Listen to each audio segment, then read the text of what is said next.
সাহাবায়ে-কেরাম আমার নবীকে করেছেন এভাবে, একদম এভাবে। আমার নবী তো নিচে বসা, মসজিদ নবী শরীফে বসা, ওনারা একদম সাওয়ারি থেকে নেমে তাড়াহুড়া করে আমার নবীর খেদমতে এসে, আমার নবী যেখানে বসে এখানে এসে নবীর কদমে এইভাবে এভাবে হুঁট লাগিয়ে এইভাবে চুমু খেয়েছে। তোমরা নিজে পড়েছ, এই ইমাম বুখারী সুরুজ মুকাদ্দমার মধ্যে পড়েছ তোমরা। ইমামে বুখারীর নিকট ইমাম মুসলিম আসলেন, ইমাম মুসলিম হলেন ইমাম বুখারীর সাগরিদ সাহাসিত্তার মধ্যে, আর বাবে সাহাসিত্তার মধ্যে ইমাম মুসলিম, ইমাম নাসাই, ইমাম তিরমিজি, তিনজন ইমাম বুখারীর কি ইমাম বুখারীর সাগরিদ। ইমাম মুসলিম যখন ইমাম বুখারীর খেদমতে আসলেন, উনি আরজ করলেন, সালাম কালাম হলো, তারপর তিনি বললেন, হুজুর দানি আন উকাব্বিলা রিজলাইক, দানি আন উকাব্বিলা রিজলাইকা, আপনি একটু আমাকে অনুমতি দেন হুজুর, আমাকে আবার আপনি একটু আমাকে অনুমতি দেন, আমি যেন আপনার পা ধরে উভয় পায়ে যেন কি খাই, চুমু খাই। কে বলেছেন? কাকে বলছেন?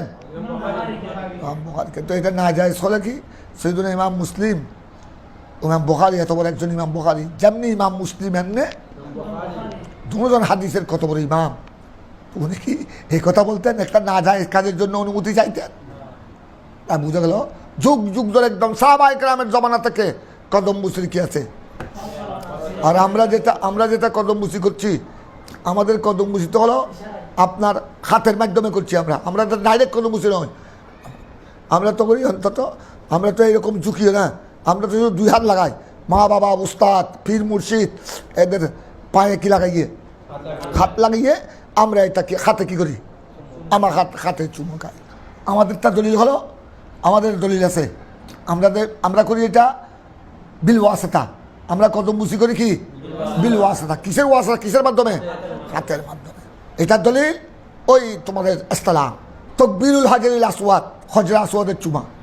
হজরে আসওয়াদের এখানে শেষ হবে, শুরু শেষ ওখানে প্রত্যেক চক্কর শেষ করে, অথবা প্রত্যেক চক্করের সুযোগ না হলে গোড়া এক তাওয়াফের পর হজরে আসওয়াদে কি করা, এইভাবে ডাইরেক্ট ওখানে একজনের, দুইজন একসাথে পারে না, একজনের একটা মাথা ঢুকানোর জায়গা আছে।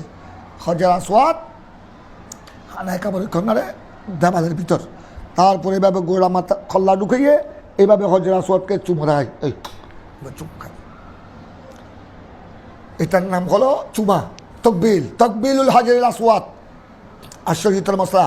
এখন ওখানে খুব জাম থাকে, খুব ভিড় থাকে, দুর্বল একটু, যারা দুর্বল অসুস্থ এরা সহজে পারে না, তো তাদের জন্য শরীয়তের একটা বিধান আছে, তাদের জন্য শরীয়ত সহজ করে দিয়েছে। কি দিয়েছে?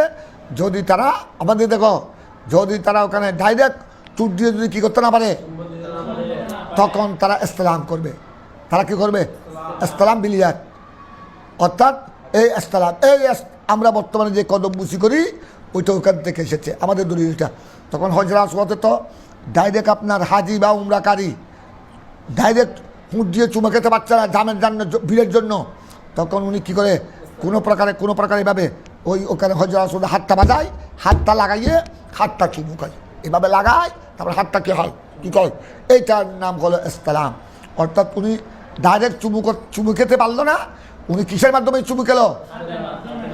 হাতের বিল ওয়াসিতা, হাতের মাধ্যমে। ওইটাও যদি তিনটা সুরত আছে, চুমু খাওয়া হলো হজরে আসওয়াদের চুমু খাওয়া, এটা সুন্নাত। এটা যদি সুযোগ না হয় ইসলাম, হাত বাজাইয়ে হজরে আসওয়াদের হাত স্পর্শ করে ওইটাকে চুমু খাবে।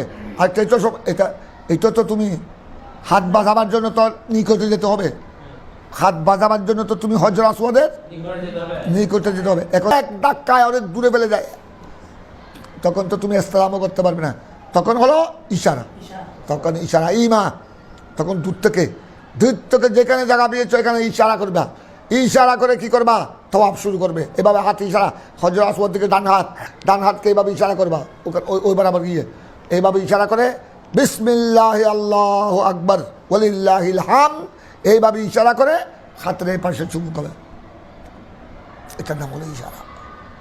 কথাটা বুঝেছ? এই আমরা বর্তমানে যে কদম বুঝি আমাদের দেশে করছি, ওইটা হলো ওই ইসলাম বিলিয়াত। হজরে আসওয়াদকে ডাইরেক্ট চুমু দিতে না পারলে হাত বাজিয়ে কী করবে, হাত বাজিয়ে হাতে চুমু খাবে।